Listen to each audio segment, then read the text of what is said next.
चलो बच्चों, तो आज हम लोग रिवीजन में ओसी का थर्ड चैप्टर देखते हैं जिसका नाम है प्लानिंग। प्लानिंग जो हम लोग ओसी में मैनेजमेंट के बारे में स्टार्टिंग से पढ़ रहे थे ना, तो मैनेजमेंट का सबसे पहला स्टेप आता है प्लानिंग। मैनेजमेंट हम लोग हमारे बिजनेस के लिए करते हैं, और बिजनेस में जब भी हम बिजनेस की शुरुआत करते हैं ना, तो सबसे पहले प्लानिंग करने की जरूर पड़ती है।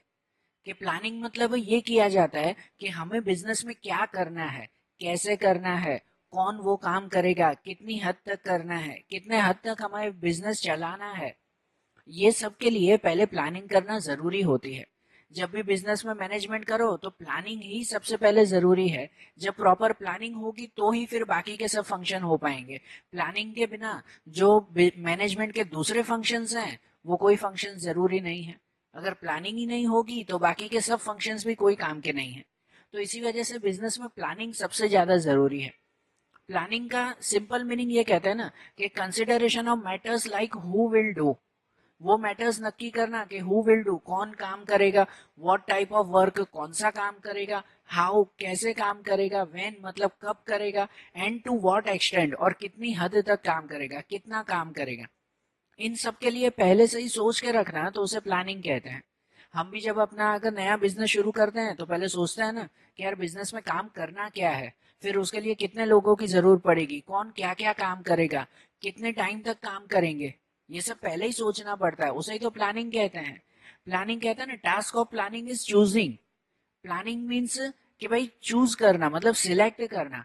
जब हम प्लानिंग करते हैं ना तो अलग अलग ऑप्शंस माइंड में आते हैं कि यार हम ये काम कर सकते हैं, नहीं तो ऐसा कर सकते हैं, नहीं तो नहीं इसकी जगह ये कर सकते हैं। और उनमें से बेस्ट चीज सिलेक्ट करना उसे ही प्लानिंग कहते हैं। इसलिए तो कहते हैं task of planning is choosing. यहाँ कहते हैं planning is an intellectual process to achieve goal. दूसरा कि जब गोल, बिजनेस का कोई गोल हो ना, कोई लक्ष्य हो, उसको अचीव करने के लिए जो इंटेलेक्चुअल प्रोसेस मतलब जो माइंड रिलेटेड प्रोसेस करनी पड़ती है, तो उसे ही प्लानिंग कहते हैं। हमारा गोल हासिल, बिजनेस का लक्ष्य हासिल करने के लिए जो इंटेलेक्चुअल प्रोसेस करनी पड़ती है, जो माइंड से प्रोसेस करनी पड़ती है, उसे ही हम लोग प्रॉपर प्लानिंग कहते हैं। सही बात है ना। तो ये प्लानिंग के बारे में जब आपको पूछे तो स्टार्टिंग में ये पॉइंट्स आप लोग लिख सकते हो। और उसके बाद मेनली पूछा जाता है प्लानिंग के कैरेक्टरिस्टिक्स, के कैरेक्टरिस्टिक्स ऑफ प्लानिंग बताओ। तो ये उसके कैरेक्टरिस्टिक्स हैं जो इनके मीनिंग में ही आ जाते हैं। और मैंने हर चैप्टर में जैसे बोला है कि जरूरी नहीं है आप एज इट इज वर्ड्स लिखो, इन वर्ड्स को माइंड में रखो कि कैरेक्टरिस्टिक कौन कौन से हैं वो माइंड में रखो, फिर थोड़े से वर्ड्स आगे पीछे हुए तो वो ठीक है, वो गलत नहीं होगा। फिर भी हम लोग इसके अगर कैरेक्टरिस्टिक देखें, जैसे सबसे पहला आता है यूनिवर्सल प्रोसेस। तो देखो ये कैरेक्टरिस्टिक तो ऑलमोस्ट सब में आता है कि प्लानिंग यूनिवर्सल प्रोसेस है। मतलब प्लानिंग सिर्फ बिजनेस के लिए नहीं की जाती, ऑलमोस्ट हर फील्ड में की जाती। एजुकेशन के लिए भी प्लानिंग करनी पड़ती है, आपको एग्जाम में कितने मार्क्स चाहिए उसके लिए भी प्लानिंग करनी पड़ती है ना। एजुकेशन में, पॉलिटिक्स में, स्पोर्ट्स में, मिलिट्री में, आर्मी में, हर जगह पर प्लानिंग की जरूर पड़ती ही पड़ती है। Then primary functions. प्लानिंग वो मैनेजमेंट का प्राइमरी फंक्शन है। जब प्रॉपर प्लानिंग होगी तो ही उसके बाद जो दूसरे फंक्शंस आते हैं ना, ऑर्गेनाइजिंग, स्टाफिंग, कंट्रोलिंग, ये सब उसके बाद आएंगे। अगर प्लानिंग होगी तो ही दूसरे फंक्शंस हो पाएंगे। Then conscious and mental process. Planning जो है वो मेंटल प्रोसेस है। प्लानिंग मतलब कोई मशीन चलाना नहीं, प्लानिंग मतलब दूसरों से काम करवाना नहीं, प्लानिंग मतलब फ्यूचर के बारे में सोचना। सोचना, अलग अलग अल्टरनेटिव्स अपनाना। अल्टरनेटिव्स मतलब ऑप्शंस, कि भाई फ्यूचर में ऐसा हो सकता है या वैसा हो सकता है, बरोबर। उसके बारे में एक थिंकिंग प्रोसेस वो प्लानिंग मानी जाती है। और इसी वजह से उसे कॉन्शियस या मेंटल प्रोसेस कहते हैं। कॉन्शियस प्रोसेस मतलब बहुत ही सोच समझ कर काम करने वाला। कॉन्शियस उसे कहते हैं ना कि भाई खुले दिमाग दिमाग से एकदम सोच समझ कर काम करना। और प्लानिंग वैसी ही प्रोसेस है, क्योंकि प्लानिंग में जरा सी भी गलती हो गई तो आगे पूरे बिजनेस में जो है वो बहुत बड़ा लॉस हो सकता है। तो इसलिए वो कॉन्शियस या मेंटल प्रोसेस कहलाता है। देन फ्लेक्सिबिलिटी, कि प्लानिंग जो है वो रिगिड प्रोसेस नहीं है, वो फ्लेक्सिबल है। फ्लेक्सिबल मतलब कि प्लानिंग वो हमने बनाया है फ्यूचर के लिए, और फ्यूचर तो अनसर्टेन होता है। फ्यूचर में फिक्स थोड़ी है, हमने प्लानिंग की ऐसा हम लोग करेंगे, लेकिन फ्यूचर में और कुछ चेंज हो गया तो। मैंने प्लानिंग की थी कि भाई बिजनेस में इतना मैं जो है वो प्रॉफिट कमाऊंगा, लेकिन बीच में गवर्नमेंट ने नया टैक्स डाल दिया तो फिर मुझे अपनी प्लानिंग चेंज करनी पड़ेगी ना। और इसी वजह से प्लानिंग फ्लेक्सिबल होती है कि उसे जब चाहे वैसे सिचुएशन के हिसाब से चेंज कर सकते हैं।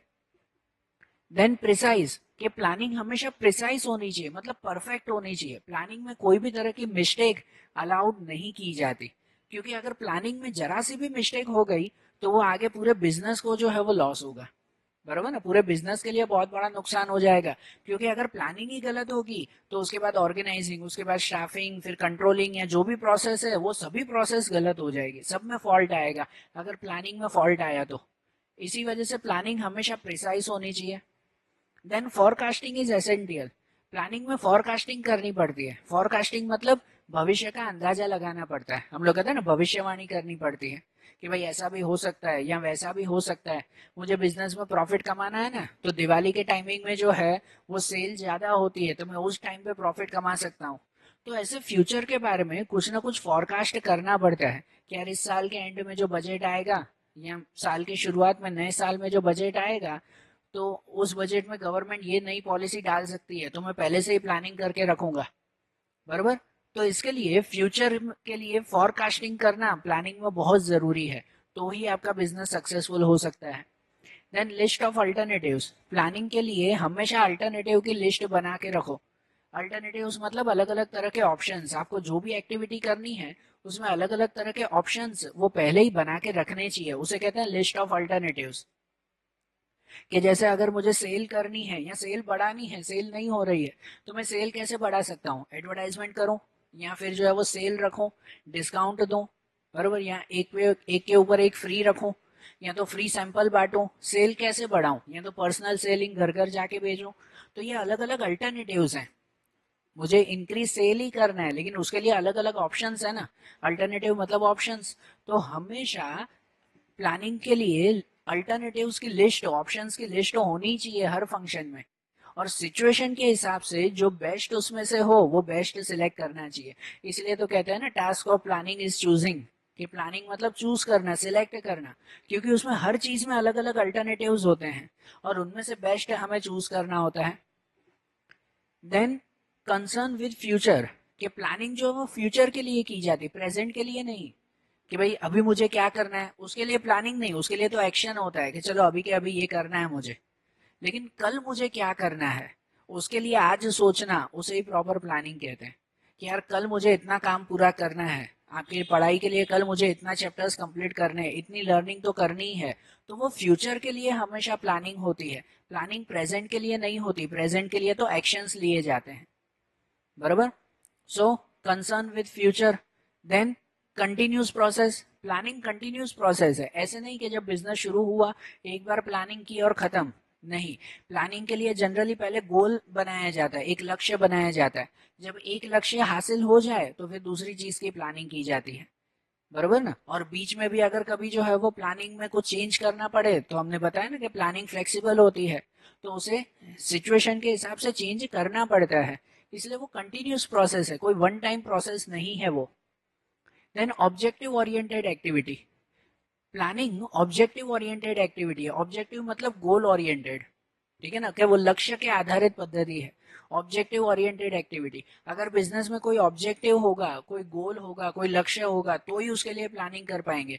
नहीं तो अगर कोई लक्ष्य ही नहीं है तो प्लानिंग किस चीज की? चलने दो, जैसे बिजनेस चल रहा है वैसे चलने दो। बिजनेस का लक्ष्य हो कि साल के एंड में मुझे इतना प्रॉफिट कमाना है, तो मैं प्लानिंग करूंगा ना कि यार इतना प्रॉफिट कमाने के लिए मैं क्या क्या करूं। बरोबर। लेकिन अगर कोई लक्ष्य ही नहीं है तो प्लानिंग करने का फायदा क्या? चलने दो ना, जितना प्रॉफिट हुआ उतना ठीक। तो इसीलिए वो ऑब्जेक्टिव ओरिएंटेड एक्टिविटी है। And then required decision process. कि प्लानिंग में जो है वो डिसीजन लिए जाते हैं अलग अलग, और इसी वजह से इसमें डिसीजन प्रोसेस जरूरी है। क्योंकि हमने यहाँ पे भी देखा कि प्लानिंग में अलग अलग अल्टरनेटिव की लिस्ट बनानी होती है, अलग अलग ऑप्शंस जो है वो बनाने होते हैं उनकी लिस्ट, और उनमें से बेस्ट ऑप्शन चूज करना पड़ता है। तो इसका मतलब कि प्लानिंग में हर पल कोई ना कोई तरह का डिसीजन लिया ही जाता है ना, कि यार ऐसे काम नहीं, उसकी जगह ये काम करते हैं, कि चलो नहीं तो इसकी जगह पर ये काम करें तो वो ज्यादा बेटर रहेगा। बरोबर। और इसी वजह से प्लानिंग वो क्या कहलाती है? डिसीजन प्रोसेस कहलाती है उसमें। बरोबर। अब जैसे हमने प्लानिंग के कैरेक्टरिस्टिक्स देखे, वैसे ही उसकी इंपॉर्टेंस, उसके लिमिटेशंस कुछ देखे हम लोग। फिर जैसे पॉइंट आता है कि importance, importance of planning. Simple सा ये पॉइंट है, आपका एग्जाम में ऑलमोस्ट ये 2 या 3 मार्क्स में पूछा जाता है कि प्लानिंग की इंपॉर्टेंस बताओ। तो प्लानिंग से क्या क्या फायदे होते हैं, अगर उसके फायदे देखें, इंपॉर्टेंस देखें, तो सबसे पहले सिस्टमेटिक एक्टिविटीज के प्लानिंग की वजह से बिजनेस की जो भी एक्टिविटीज है ना वो सब सिस्टमेटिक वे में चल पाती हैं। ठीक है ना, क्योंकि प्लानिंग करते हैं ये काम ऐसे करना है, ये काम वैसे करना है, तो उसकी वजह से हर एक्टिविटी एकदम सिस्टमेटिक वे में चलती है। Then reduce wastage and uncertainty, planning की वजह से प्रॉपर अगर प्लानिंग हो तो रिसोर्सेज का वेस्टेज भी रिड्यूस होता है। रिड्यूस वेस्टेज मतलब किसका वेस्टेज, रिसोर्सेज का वेस्टेज, कि रिसोर्सेज का वेस्टेज भी कम हो जाता है, अच्छी तरह से रिसोर्स यूटिलाइज हो पाते हैं, और दूसरा अनसर्टेनिटी भी रिड्यूस होती है। प्लानिंग के बारे में हम लोग, प्लानिंग में हम लोग फ्यूचर के बारे में पहले से ही सोच के रखते हैं कि अगर ये सिचुएशन आई तो वैसे करेंगे, तो इसकी वजह से कोई भी अनसर्टेन सिचुएशन बहुत ही कम रहती है। क्योंकि अगर कोई भी सिचुएशन आई तो हमारे पास पहले ही प्लानिंग होती है कि हाँ चलो है ये प्लानिंग कि ऐसा हुआ ना तो हम लोग ऐसा करेंगे, तो उसकी वजह से अनसर्टेनिटी भी रिड्यूस होती है। देन लीड्स टू प्रिसाइशन, कि प्लानिंग की वजह से प्रिसाइशन बिजनेस में आता है। प्रिसाइशन मतलब कहलाता है कि भाई परफेक्ट वर्क, परफेक्टनेस आती है, कि हर एक काम एकदम परफेक्ट वे में होता है, मिस्टेक बिल्कुल भी नहीं होती और अच्छी तरह से काम हो पाता है।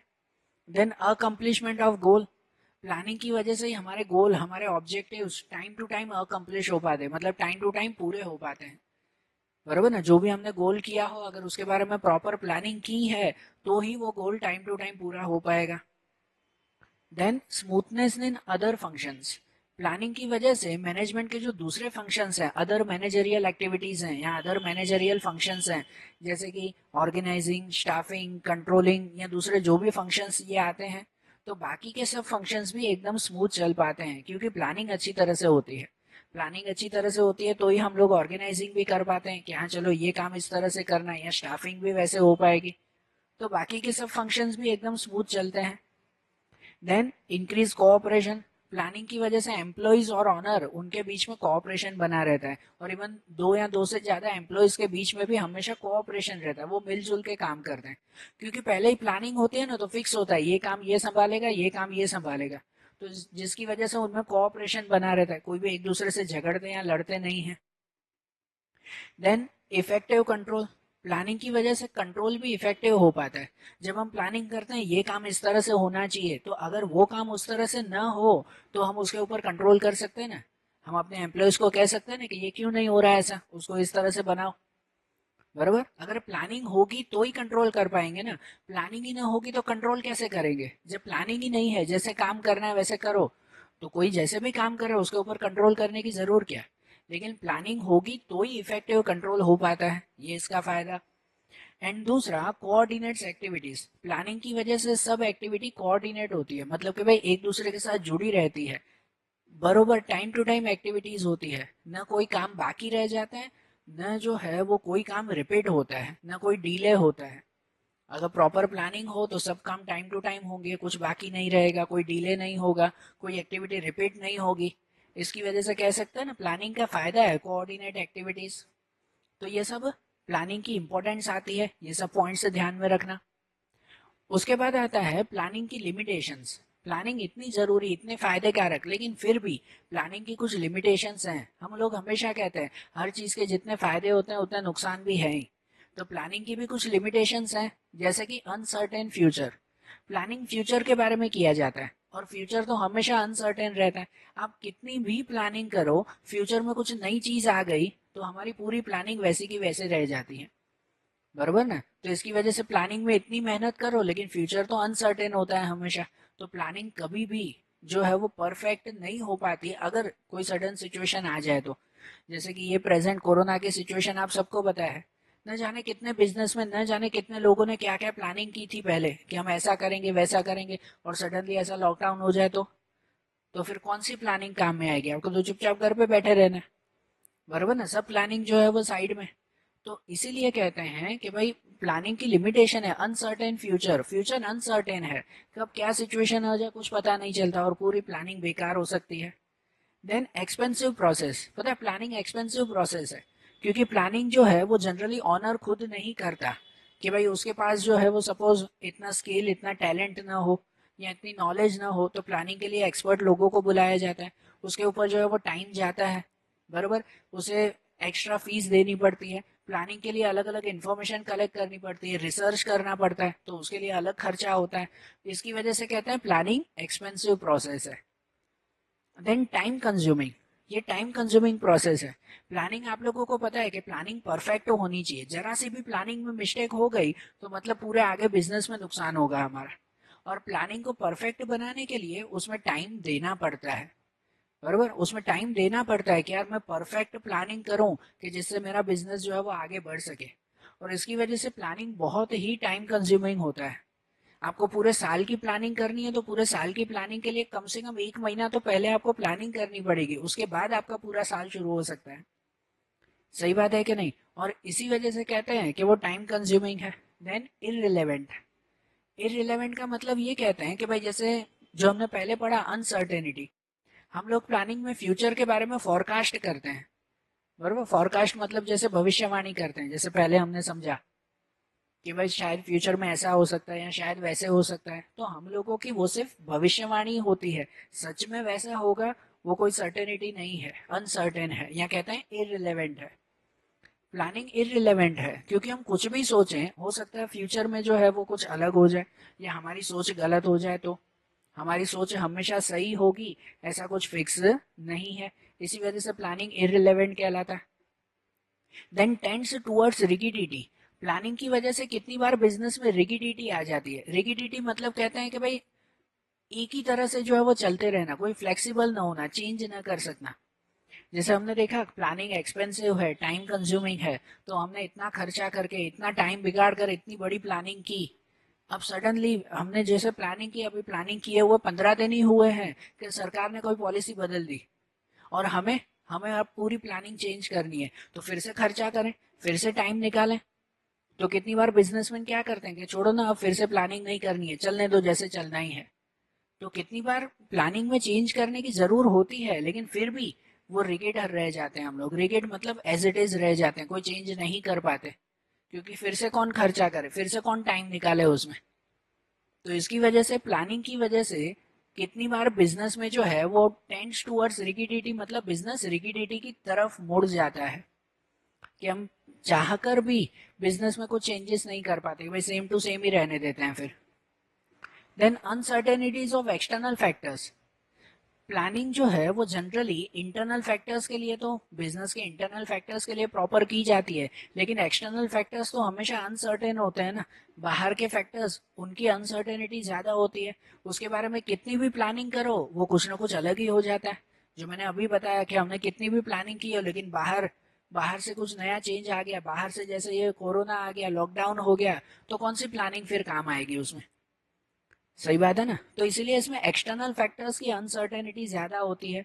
इनकम्प्लीट इन्फॉर्मेशन, प्लानिंग की एक बहुत बड़ी लिमिटेशन है कि प्लानिंग करते वक्त जब हम इंफॉर्मेशन कलेक्ट करते हैं, रिसर्च करते हैं, तो अगर उसमें इंफॉर्मेशन गलत हो गई, कोई गलत जगह से हमने इंफॉर्मेशन ले ली, गलत मेथड से ले ली, आधी इंफॉर्मेशन ले ली, मतलब हमारी पूरी प्लानिंग गलत हो जाएगी। और अगर पूरी प्लानिंग गलत हो गई तो मतलब आगे बिजनेस में बहुत बड़ा नुकसान होगा उसकी वजह से। तो इनकम्प्लीट इंफॉर्मेशन प्लानिंग में बहुत भारी पड़ सकती है।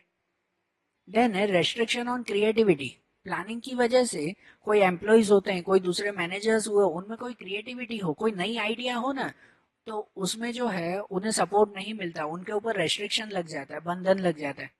कोई एम्प्लॉय आकर कहता हो कि देखो मैं एक आइडिया बताऊं, ये काम जो है वो इस तरह से करो, बहुत बेटर रहेगा। लेकिन ऑनर, फिर मालिक जो है वो ये कह देगा, नहीं भाई मैंने प्लानिंग करके रखा है, मैं तो वैसे ही चलूंगा, भाई तुम्हारी बात भले सही है हम नहीं मानेंगे। तो मतलब उसमें नई आइडिया है, लेकिन उस नई आइडिया को कोई भी जो है वो एनकरेज नहीं करेगा, उनकी क्रिएटिविटी के ऊपर रेस्ट्रिक्शन लग जाता है। Then uses of faulty methods, जो हमने पहले भी बताया यहाँ पर, इनकम्प्लीट इन्फॉर्मेशन या फॉल्टी मेथड्स, कि अगर प्लानिंग बनाने की मेथड फॉल्टी है, प्लानिंग में कितनी बार मैथमेटिक कैलकुलेशन करनी पड़ती है, फॉरकास्ट करना पड़ता है, बरोबर, तो अगर उसमें जरा सी भी मिस्टेक हो गई, फॉल्ट हो गया, तो वो आगे पूरे बिजनेस में लॉस होगा हमारा। ठीक है ना? तो ये प्लानिंग की लिमिटेशंस है, लेकिन भले ही लिमिटेशंस हैं फिर भी प्लानिंग करनी जरूरी है। बिना प्लानिंग के तो समझो कुछ भी काम नहीं होगा फिर। तो इसलिए नेक्स्ट पॉइंट आता है प्रोसेस ऑफ प्लानिंग। प्लानिंग की प्रॉपर प्रोसेस क्या है वो हम लोग समझे। अब एक चीज ध्यान में रखो, जब भी आप लोग क्वेश्चन आंसर्स लिखो ना, तो ये हो, जैसे पहले कैरेक्टरिस्टिक्स, इंपॉर्टेंट्स, लिमिटेशंस, कुछ भी इनमें आगे पीछे लिखोगे ना चलेगा, ये ऊपर नीचे कोई पॉइंट्स आगे पीछे थोड़ा सा बदल कर चल जाता है। लेकिन कोई भी चैप्टर में जब प्रोसेस लिखी गई हो ना, तो प्रोसेस में पॉइंट्स आगे पीछे मत लिखना। प्रोसेस मतलब स्टेप बाय स्टेप प्रोसेस कहलाती है, और इसलिए ये स्टेप बाय स्टेप ही चलना होता है। पहले ये लिख दो, फिर ये लिखो, फिर वो लिखो, प्रोसेस में नहीं चलेगा, इन सब में चलेगा ऐसा। ये चीज ध्यान रखना। तो अब अगर प्रोसेस समझें तो सबसे पहला आता है डिटर्मिनेशन ऑफ ऑब्जेक्टिव्स। सबसे पहले कि ऑब्जेक्टिव नक्की करना। प्लानिंग का पहला ही स्टेप होता है कि आपके बिजनेस के लिए कुछ गोल्स बनाओ, कि कुछ ऑब्जेक्टिव्स बनाओ। अगर आपके बिजनेस के कोई गोल्स नहीं होंगे, कोई ऑब्जेक्टिव्स नहीं होंगे, तो प्लानिंग करने का फायदा क्या। मुझे एग्जाम में 99% लाना है, तो ये अगर मेरा गोल होगा तो ही फिर मैं उसके हिसाब से प्लानिंग करूंगा ना, कि 99% के लिए मैं क्या करूँ, आराम करना है कि मेहनत करनी है फिर। सही बात है ना, गोल होगा तो प्लानिंग होगी, नहीं तो गोल के बिना प्लानिंग ही नहीं। इसीलिए सबसे पहले जो है वो ऑब्जेक्टिव्स बनाना। और ऑब्जेक्टिव कैसे होने चाहिए, तो ऑब्जेक्टिव वैसे होने चाहिए कि एकदम क्या कहते हैं, एग्जेगरेटेड नहीं, बहुत बड़ा चढ़ाकर ऑब्जेक्टिव ऐसे नहीं बनाने चाहिए जो मानने में ही ना आ सके। ऐसे नहीं, रियलिस्टिक ऑब्जेक्टिव्स होने चाहिए कि अभी नया नया बिजनेस शुरू हुआ है, मुझे तो एक ही साल में 1 करोड़ का प्रॉफिट चाहिए। तो 1 करोड़ का प्रॉफिट पॉसिबल है, लेकिन अभी पहले ही साल में शायद नहीं, वो शायद 1-2 साल बाद। तो इसलिए ऑब्जेक्टिव्स जो है वो रियलिस्टिक होने चाहिए, ये ध्यान रखना। दूसरा आता है क्लैरिफाइंग प्लानिंग प्रेमाइसिस। उसके बाद जो है वो प्रेमाइसिस क्लियर करना। प्रेमाइसिस मीन्स क्या, फॉरकास्ट करना, एज्यूमशन करना, बराबर, अजम्पशन करना, फॉरकास्ट करना, कि फ्यूचर के बारे में सोचना, फ्यूचर में ये हो सकता है, वो हो सकता है। अजम्पशन मतलब अंदाजा लगा सकते हैं ना, फॉरकास्ट भविष्यवाणी कर सकते हैं ना। तो वो सब क्लियर करना कि भाई मैंने जो गोल बनाया है तो उस गोल में पूरा साल चलेगा, तो बीच में ये सिचुएशन आ सकती है, वो सिचुएशन आ सकती है। तो हर एक सिचुएशन के बारे में पर्टिकुलर सोचना। Then collection and analysis information. जब वो सिचुएशन सोच लो ना, तो पर्टिकुलर इंफॉर्मेशन कलेक्ट करना, बराबर, कि भाई मैंने ऐसा सोचा कि भाई शायद जो नया साल आएगा उसमें जो बजट बनेगा, उस बजट में ये चांसेस या ये चीजें आ सकती हैं। तो ये तो खाली फॉरकास्ट हुआ, प्रेमाइसिस हुआ। अब उसके बारे में पर्टिकुलर इंफॉर्मेशन कलेक्ट करना कि क्या सच में गवर्नमेंट ऐसा सोच रही है, बराबर, अंदाजा लगाना। या तो फिर अलग अलग जगह से जहां से इंफॉर्मेशन कलेक्ट हो सके आपके प्लानिंग के रिलेटेड, वो सब इंफॉर्मेशन कलेक्ट करके उसको एनालिसिस करना कि भाई ये इंफॉर्मेशन कलेक्ट है, मतलब सही है या नहीं है। वो हो जाए, देन प्रिपेयर अल्टरनेटिव प्लान। उसके बाद है आपकी हर एक एक्टिविटी के लिए, बिजनेस की हर एक्टिविटी के लिए अल्टरनेटिव प्लान सोच के रखो। कि जैसे बिजनेस में मुझे सेल करना है, तो मैं सेल कैसे करूंगा, डायरेक्ट सेलिंग करूं कि फिर जो है ऑनलाइन सेलिंग करूं, कि फिर कोई शॉप पे रिटेलर के थ्रू सेलिंग करूं, कैसे सेलिंग करूं। तो वो अलग अलग अल्टरनेटिव मतलब ऑप्शन सोच के रखना ना। मुझे अगर शर्ट बेचनी है तो कैसे बेचूं, डायरेक्ट खरीद कर बेच दूं कि फिर मैं अपना प्रोडक्शन करूं, अपनी शर्ट खुद बनाऊं। तो हर एक चीज के ऑप्शंस होते हैं ना। तो हर एक्टिविटी के अलग अलग अल्टरनेटिव सोच के रखना है। इसके बाद जब वो अल्टरनेटिव्स बन जाए, देन इवैल्यूएशन ऑफ अल्टरनेटिव। जो भी अल्टरनेटिव प्लान हो हर एक्टिविटी के लिए, उन सब का इवैल्यूएशन करना। जैसे मुझे शर्ट बेचनी है, तो अगर मैं खरीद के बेचूंगा तो उससे मुझे इतना फायदा होगा, खुद बना के बेचूंगा तो मुझे इतना फायदा होगा। उसके बारे में इवैल्यूएशन करना ना, बराबर ना। उसके बारे में पूरा सोच के रखना कि भाई कौन सी एक्टिविटी या कौन सा अल्टरनेटिव, कौन सा ऑप्शन चुने तो जिससे मुझे कितना फायदा या कितना नुकसान हो सकता है। जब वो इवैल्यूएशन हो जाए proper, then selection of best alternative. उसके बाद उन ऑप्शन में से बेस्ट ऑप्शन सिलेक्ट करना कि अगर मैं खुद बना के बेचूंगा ना, तो शायद मुझे सस्ता भी पड़ेगा, प्रॉफिट ज्यादा होगा। दूसरे से खरीद कर अगर मैं बेचूंगा तो उससे मुझे प्रॉफिट थोड़ा सा कम होगा, बराबर। तो इसीलिए उसमें से जो भी अलग अलग ऑप्शंस होंगे, उनमें से बेस्ट ऑप्शन फिर सिलेक्ट करना कि मुझे सेल करना है या सेल बढ़ानी है, तो क्या करूं, एडवर्टाइजमेंट करूं, डिस्काउंट दूं, कि फिर कोई नई ऑफर रखूं, कि फिर घर घर जाके बेचूं, क्या करूं। तो इनमें से इवैल्यूएशन जब हो जाए कि इन चार में से कौन सा बेस्ट ऑप्शन है, तो उनमें से फिर बेस्ट ऑप्शन सिलेक्ट करना, जो भी बेस्ट ऑप्शन हो जिसमें से अच्छा फायदा होता हो। प्लानिंग इसलिए ही तो कहते हैं ना कि भाई प्लानिंग जो है वो टाइम कंज्यूमिंग है, टाइम बहुत जाता है, क्योंकि हर छोटी छोटी चीज की प्लानिंग करनी पड़ती है। जब बेस्ट अल्टरनेटिव प्लान सिलेक्शन हो जाए, then formulation and evaluation of subsidiary plan. उसके बाद एक सब्सिडियरी प्लान बनाकर रखना, उसका फॉर्मुलेशन मतलब वो तैयार करके रखना, उसको भी इवैल्यूएट करके रखना सब्सिडियरी प्लान मतलब कि एक सेकंड प्लान, प्लान बी जिसे कहते हैं, कि बिजनेस में फ्यूचर में कुछ भी चेंज हो सकता है, तो इसलिए हमेशा प्लान बी होना ही चाहिए।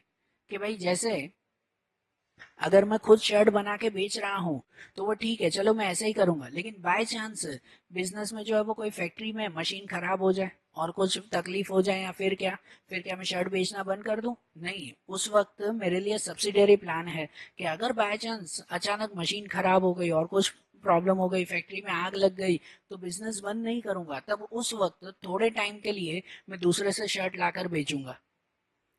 सही बात है ना? तो इसीलिए हर सिचुएशन के लिए एक प्लान बी, एक सब्सिडियरी प्लान भी बनाकर रखना। And then evaluation of plan, फिर जो ये पूरा प्लानिंग बना है ना, जो भी ये प्रोसेस की ना, उन सबको परफेक्ट इवैल्यूएट करना। परफेक्ट आखिरी बार चेक कर लेना कि मेरी पूरी प्लानिंग सही है या नहीं, कहीं कुछ मिस्टेक तो नहीं हो गई। क्योंकि हमने यहाँ पर ही देखा कि अगर इनकम्प्लीट इन्फॉर्मेशन हुई, अगर जरा सी भी फॉल्ट हुआ, तो पूरा प्लान जो है वो बेकार हो सकता है, बिजनेस में बहुत बड़ा लॉस हो सकता है। इसी वजह से आखिरी में इवैल्यूएशन करना होता है, हर चीज पर्टिकुलर फिर से देख लेनी होती है। जब इवैल्यूएट हो जाए तो उसके बाद वो कहते हैं ना, लुक एंड लीप प्रोसेस अपनानी होती है। लुक एंड लीप मतलब धीरे धीरे देखो और कदम बढ़ाते जाओ, बराबर ना? उसके बाद मतलब स्टेप बाय स्टेप जो है वो चलते जाओ आप लोग, तो उसे कहते हैं लुक एंड लीप, बराबर। तो ये पर्टिकुलर प्लानिंग की प्रोसेस आती है कि कोई भी चीज में प्लानिंग करनी हो तो उसके लिए यही स्टेप्स सबसे पहले जरूरी है, बरोबर। अब जैसे ये हमने प्रोसेस देखी, तो अब उसके बाद वाला हम लोग पॉइंट देखें। उसके बाद एक पॉइंट आता है, जो पॉइंट है टाइप्स ऑफ प्लानिंग। बिजनेस में अलग अलग एक्टिविटी या अलग अलग सिचुएशन के हिसाब से अलग अलग तरह की प्लानिंग करती है। कि बिजनेस में सभी एक्टिविटीज के लिए सेम प्लानिंग नहीं चलती, जैसी एक्टिविटी या जैसी सिचुएशन हो उसके हिसाब से प्लानिंग को चेंज करना पड़ता है। तो इसलिए यहाँ पर आपको अलग अलग टाइप्स की प्लानिंग बताई गई है। जैसे कि सबसे पहला आता है स्टैंडिंग प्लान। स्टैंडिंग प्लान, तो स्टैंडिंग प्लान क्या कहलाता है कि बिजनेस में ऐसी बहुत सारी एक्टिविटीज होती है जो हम लोग रेगुलर करते हैं, हमेशा सेम एक्टिविटीज करते हैं। मैंने शॉर्ट में लिखा है ना कि प्लान फॉर सेम प्रोसीजर्स या तो सेम एक्टिविटीज। तो उनके लिए स्टैंडिंग प्लान बनाना होता है कि ऐसी कितनी सारी एक्टिविटीज हैं जो एक बार नहीं हमेशा करनी होती है, तो उसके लिए हमेशा नए नए प्लान नहीं बनाना है। कि जैसे अगर अगर सपोज जो है वो मेरा कुरियर का बिजनेस है, एक एग्जांपल कि मेरा कुरियर का बिजनेस है, तो कुरियर में आपको पता है ना, अलग अलग तरह के प्रोडक्ट लोग देकर जाते हैं, और वो प्रोडक्ट मुझे फिर दूसरी जगह भेजने हैं। तो उस प्रोडक्ट को अच्छी तरह से पैक करना होता है, वो डैमेज ना हो, उसके ऊपर लेबल लगाना होता है, उसको जो है वो क्या कह सकते हैं कि सब रजिस्टर करना होता है। ये प्रोसीजर हमेशा होती रहती है ना। तो उसके लिए मैं हमेशा प्लानिंग करूं कि भाई ये प्रोडक्ट मुझे सूरत से जो है वो वडोदरा भेजना है, तो उसके लिए मुझे ऐसी प्लानिंग करनी पड़ेगी, या अहमदाबाद भेजना है तो उसके लिए मुझे ऐसी पैकिंग करनी पड़ेगी। रोज नई नई प्लानिंग करूं? नहीं, उसके लिए एक बार प्लान बना दिया हमने, एक बार प्लान बना दिया कि कोई भी प्रोडक्ट हो पैक इस तरह से करो, उसके ऊपर लेबल यहाँ पे लगाओ, एड्रेस यहाँ पे लिखो, उसके बाद जो है वो रजिस्टर इस तरह से करो। वो एक बार प्लान बन गया ना, अब कोई भी प्रोडक्ट मेरे पास क्यों ना है, उसको मैं पैक वैसे ही करूंगा, स्टिकर वहीं पे ही लगाऊंगा। तो ऐसी प्लानिंग को कहते हैं स्टैंडिंग प्लान, जो एक बार बन गया अब उसको रेगुलर यूज करना है हमें, बराबर ना? कि जैसे अगर मेरे बिजनेस की जो है वो कोई पॉलिसी हो कि भाई मुझे हमेशा जो भी प्रोडक्ट मतलब जो भी कस्टमर आए ना, उस कस्टमर को मुझे कैश सेलिंग ही करनी है, क्रेडिट नहीं। या अगर क्रेडिट करनी है तो 5,000 से ज्यादा की क्रेडिट में नहीं दूंगा। ये मैंने फिक्स एक पॉलिसी बना दी, रूल्स बना दी, मतलब समझो स्टैंडिंग प्लान बना दिया। अब कोई भी जो है वो पर्सन मेरे पास कुछ खरीदने आएगा ना, अगर उधार मांग रहा है तो हाँ भाई 5,000 से ज्यादा का जो है वो क्रेडिट नहीं मिलेगा आपको, बाकी का कैश पे। ठीक है? तो जो रेगुलर प्रोसीजर हो, रोज रोज जो एक्टिविटीज करनी हो, उसके लिए जो प्लानिंग करते हैं ना, वो स्टैंडिंग प्लान कहलाता है। दूसरा आता है स्ट्रेटेजिक प्लान। स्ट्रेटेजिक प्लान मतलब वो प्लान कहलाता है कि जहां पर सिचुएशन के हिसाब से, हमारी जो है वो ताकत के हिसाब से या हमारी कमजोरी के हिसाब से जो स्पेशल स्ट्रेटेजी बनाई जाती है। स्ट्रेटेजी मतलब कहलाता है कि कुछ बाकी के लोगों की प्लानिंग से अलग हमें कुछ प्लानिंग करनी होती है, तो उसे स्ट्रेटेजी कहते हैं, बरोबर ना? बाकी से जो अलग करना, जो बाकी को पता न चले इस तरह से कुछ काम करना, तो उसे स्ट्रेटेजी कहते हैं।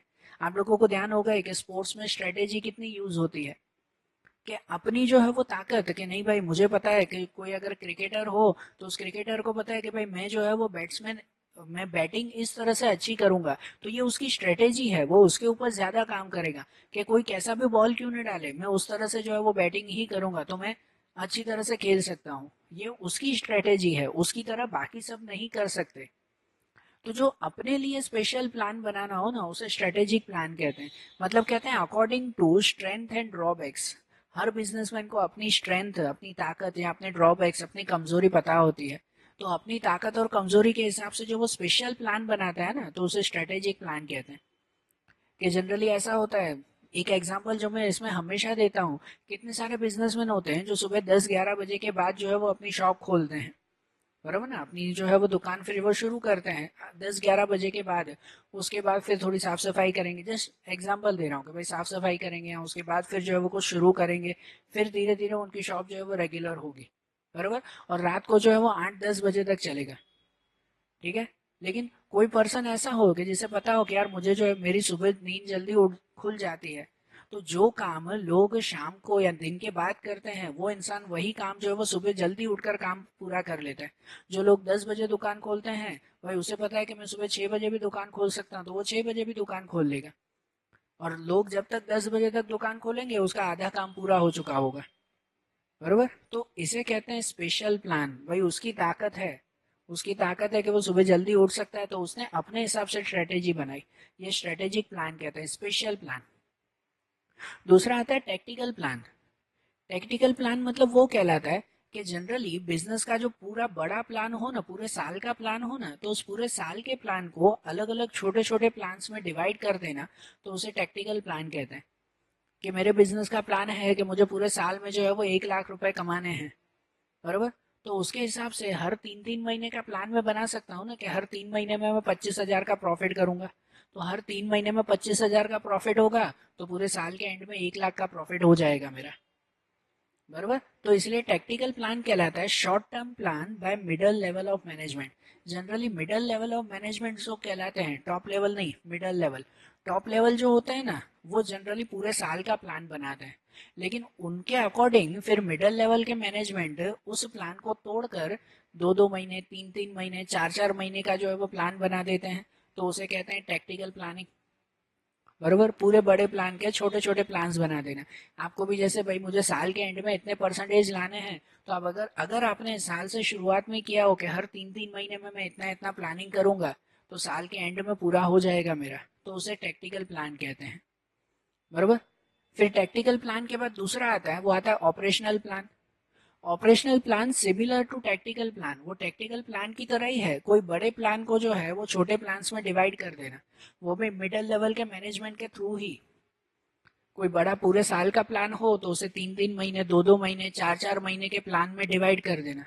लेकिन उसके साथ जो है वो जो बिजनेस की रूटीन एक्टिविटीज हो ना, उसके लिए भी प्लानिंग करना, तो वो ऑपरेशनल प्लान कहते हैं। ये भी कहते हैं similar to tactical plan for routine work. Routine work, रोज रोज के वर्क, कि जहां पर एम्प्लॉयज को, वर्कर्स को रोज के वर्क भी साथ में देना, कि देखो रोज इतना इतना काम करेंगे तो हमारा 3 महीने में इतना पूरा होगा, और उसके अकॉर्डिंग पूरे साल में इतना पूरा होगा। टेक्टिकल प्लान और ऑपरेशनल प्लान दोनों सेम है, लेकिन टेक्टिकल प्लान में मतलब समझो खाली शॉर्ट टर्म प्लान बना देते हैं, 3-4-6-6 महीने का प्लान। जबकि इसमें वो प्लान तो बनाते ही हैं, लेकिन उसके साथ साथ रूटीन वर्क भी उसमें इंक्लूड किया जाता है, कि रोज क्या क्या काम करें कि जिससे हमारा गोल पूरे साल में पूरा हो, बरोबर ना। आपने जैसे पूरे साल का ऐसा बनाया हो कि पूरे साल में मुझे इतने परसेंटेज चाहिए, तो आपने ये सोचा होगा कि जो फर्स्ट टर्म एग्जाम आएगी ना 3 महीने बाद, उसमें इतना परसेंटेज करूंगा। और उसके लिए आपने ये भी सोचा होगा कि मुझे रोज इतने इतने घंटे पढ़ाई करनी होगी, तो फर्स्ट टर्म में मेरा इतने मार्क्स आएंगे, बरोबर ना। उसके बाद सेकेंड टर्म में इतने आएंगे, और वैसा करते करते फिर पूरे साल में इतने परसेंटेज होंगे। तो पूरे साल को आपने अलग अलग पार्ट में डिवाइड कर दिया, और उसके साथ रूटीन वर्क भी आपने प्लानिंग किया कि भाई रोज के मैं इतने इतने घंटे पढ़ाई करूंगा, तो ऐसा ऑपरेशनल प्लान कहते हैं। ऑपरेशनल का मतलब ही कहते हैं डेली वर्क के लिए प्लानिंग। उसके बाद आता है single use plan. Single use plan, जो प्लान कोई सालों में एक बार यूज होता हो, या तो लाइफ टाइम में एक ही बार जो प्लान करना पड़ता हो, तो वो single use plan for special activities. Special activities के लिए जो प्लानिंग करनी हो, कि जैसे कि अगर कंपनी के लिए बिल्डिंग तैयार करनी है या पूरी फैक्ट्री तैयार करनी है, अब फैक्ट्री एक बार अगर तैयार की, इतनी बड़ी बिल्डिंग फैक्ट्री की अगर तैयार की, तो क्या वो हर साल प्लानिंग करेंगे? हर साल बिल्डिंग तोड़कर नहीं बनवाएंगे, हर साल बिल्डिंग तोड़कर नहीं बनवाएंगे, ऐसा नहीं ना। एक बार बिल्डिंग तैयार हो गई तो शायद 20 25 30 50 साल भी निकल जाए, बरोबर ना। खाली रिनोवेशन करवाना होता है, खाली कलर करना होता है, वो बिल्डिंग फिर से बनाएंगे क्या? नहीं ना। एक बार अच्छी तरह से प्लानिंग कर दी कि देखो इतनी बड़ी बिल्डिंग बनानी है, उसके अंदर यहाँ पर ये चीज होगी, यहाँ पर ऐसा होगा, यहाँ पे ऐसी ऑफिस होगी, तो वो एक बार प्लानिंग हो गई। अब वो प्लानिंग सालों तक वही चलती रहेगी, बराबर। दूसरी बार अब वो प्लानिंग चेक करने की जरूरत नहीं है, तो उसे सिंगल यूज प्लान कहते हैं। देन दूसरा आता है contingency plan. Contingency plan mean कहते हैं फॉर चेंजिंग सिचुएशन। हमें भी पता है कि फ्यूचर हमेशा अनसर्टेन होता है, कि कब न जाने कब जो है वो क्या चेंजेस हो जाए। कभी पॉलिटिकल चेंजेस आ जाते हैं, कभी नेचुरल चेंजेस आ जाते हैं, कभी अदर चेंजेस होते हैं, कभी कस्टमर का जो है वो फैशन बदल जाता है, टेस्ट बदल जाता है। तो ऐसा कोई भी सडन चेंज अगर आ जाए तो उसके लिए जो प्लानिंग करनी होती है ना, वो कंटिजेंसी प्लान। पहले ही प्लान बना के रखना कि कोई भी चेंजिंग सिचुएशन हुई, कुछ भी नया चेंज आया बिजनेस में, तो उसके लिए हम लोग ऐसी प्लानिंग करेंगे। तो वो एडवांस में बना के रखना, उसे कंटिजेंसी प्लान कहते हैं, बराबर। तो प्लानिंग के ये सब टाइप्स याद रखना, ये सब पॉइंट शॉर्ट में याद रखना कि हाँ ये प्लान इसके लिए है, तो आपको लिखने में भी इजी रहेगा फिर। और आखिरी एक पॉइंट आता है, वो आता है element and components of planning. जो हमने पूरे चैप्टर में पढ़े वही चीज है कि प्लानिंग में कौन कौन से कंपोनेंट या कौन कौन से एलिमेंट, कहो कौन कौन सी बातों का ध्यान दिया जाता है प्लानिंग करते वक्त। तो वो ये सब चीजें हैं, बरोबर। जिनमें सबसे पहला आता है ऑब्जेक्टिव। सबकी डेफिनेशन या कॉन्सेप्ट खाली क्लियर करो। ऑब्जेक्टिव मीन्स गोल। बिजनेस में सबसे पहले ऑब्जेक्टिव जरूरी होता है, कि बिजनेस में कोई ऑब्जेक्टिव कोई गोल ना हो तो वो बिजनेस काम किसका, बरोबर ना, किस काम का है वो बिजनेस।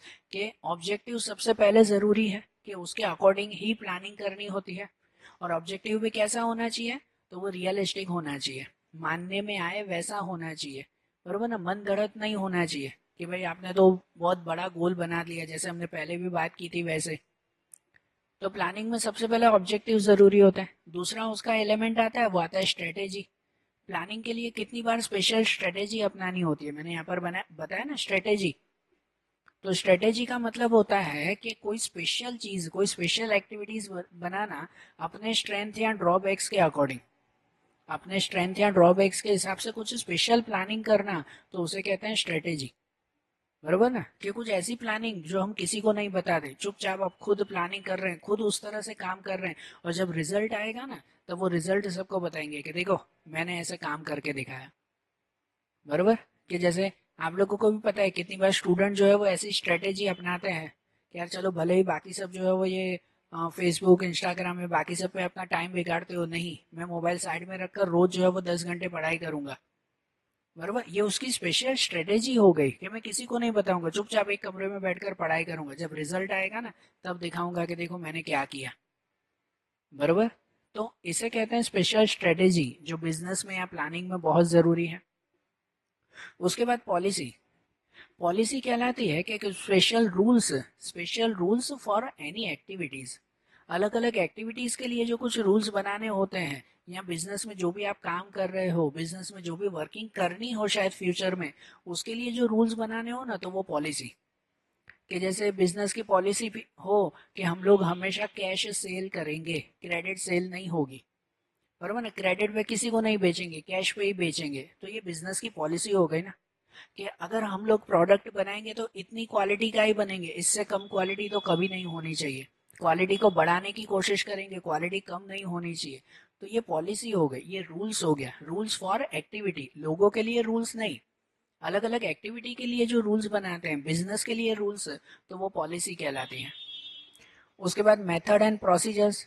मेथड एंड प्रोसीजर तो आपको पता ही है, बिजनेस की कोई भी एक्टिविटीज करने के लिए जो स्पेशल प्लानिंग करनी होती है या स्पेशल तरीका अपनाना होता है, द वे ऑफ वर्किंग, तो उसे कहते हैं मेथड या प्रोसीजर, बरोबर ना। द वे ऑफ वर्किंग, तो उसे मेथड या प्रोसीजर कहते हैं। कि कोई भी काम करना है, प्रोडक्शन करना है, तो प्रोडक्शन कैसे करें, पहले ये करना है, फिर ये करना है, फिर ये करना है, तो फिर ये पूरा प्रोडक्शन हो पाएगा, तो इसे कहते हैं पर्टिकुलर प्रोसीजर या मेथड। Then rules. अब रूल्स, पॉलिसी और रूल्स में क्या फर्क? तो पॉलिसी मीन्स कहलाता है अलग अलग एक्टिविटीज के लिए जो रूल्स बनाने होते हैं, और ये रूल्स होते हैं लोगों के लिए, एम्प्लॉयज के लिए, वर्कर्स के लिए। तो वो रूल्स कहलाए। कि जैसे वर्कर्स के लिए ये रूल है कि रोज सुबह जो है वो 10 बजे बिजनेस में एंटर हो ही जाना है, ऑफिस में एंटर हो ही जाना है, 10 से 1 मिनट भी लेट नहीं होना चाहिए। या अगर लेट हुए तो आधे दिन की पगार कट हो जाएगी। तो ये रूल्स हुए ना। या भाई वर्किंग करते वक्त स्मोकिंग अलाउड नहीं है, no smoking in working area, ये रूल्स हुए ना। बराबर। तो जो लोगों के लिए रूल्स बनाए जाते हैं ना, ये। Then budget. बजट मीन्स कहलाता है कि भाई पूरे साल के लिए, साल के शुरुआत में ही पूरे साल के लिए प्लानिंग करके रखना कि साल में कितनी हमारी इनकम होगी और कितने हम लोग एक्सपेंस करेंगे। तो पूरे साल के लिए ही एडवांस में सोच के रखना, तो उसे बजट कहते हैं। बरोबर। कि पूरे साल में मेरी इतने खर्चे होंगे और उसके हिसाब से मेरी इतनी इतनी इनकम होगी, वो पूरा एक अकाउंटिंग करके रखना स्टार्टिंग में, तो उसे बजट कहता है। बजट अलग अलग चीज़ों का बनता है, परचेज का बजट अलग, सेल्स बजट अलग बनता है, एडवर्टाइजमेंट का जो भी एक्सपेंस हो तो वो एक्सपेंस के अलग अलग बजट बनते हैं हर एक्टिविटी के। और उन सब बजट को मिक्स करके बिजनेस का एक स्पेशल मेन बजट बनता है ना, जैसे फाइनल बजट या तो मेन बजट कहते हैं। And then programme. तो प्रोग्राम किसे कहते हैं? प्रोग्राम कहते हैं द सीरीज ऑफ एक्टिविटीज, अलग अलग एक्टिविटीज की पूरी सीरीज, तो उसे प्रोग्राम कहते हैं। कि भाई मुझे महीने के एंड तक इतना काम पूरा चाहिए, तो हर दिन में पहले ये काम करना होगा रोज, उसके बाद ये करना होगा, उसके बाद ये काम करना होगा। बरोबर। तो ऐसे अलग अलग एक्टिविटीज की जो पूरी सीरीज बनाते हैं ना, तो उसे प्रोग्राम कहते हैं। बरोबर। आप जैसे अगर कोई सम क्लियर करते हो अकाउंट का, तो अकाउंट का सम क्लियर करने के लिए पहले मुझे ये एक्टिविटी करनी होगी, उसके बाद ये लिखना होगा, उसके बाद ये कैलकुलेशन करनी होगी, फिर आखिरी में आंसर आएगा। तो ये समझो आपका पूरा एक प्रोग्राम तैयार हुआ। वैसे ही बिजनेस में भी होता है कि पहले इतना काम पूरा करें, फिर ये करें, फिर वो करें, तो फाइनल रिजल्ट मिलेगा हमें। ठीक है। तो वो सीरीज ऑफ एक्टिविटीज, उसे हम लोग क्या कहते हैं? प्रोग्राम कहते हैं। समझ में आया ना ये पॉइंट? तो ये सब पॉइंट्स अच्छी तरह से नोट कर लेना, याद कर लेना। तो फिर जो दूसरे चैप्टर्स हैं वो अब अगले चैप्टर्स अगले वीडियोस में हम लोग शॉर्ट में समझेंगे। ओके। Thank you.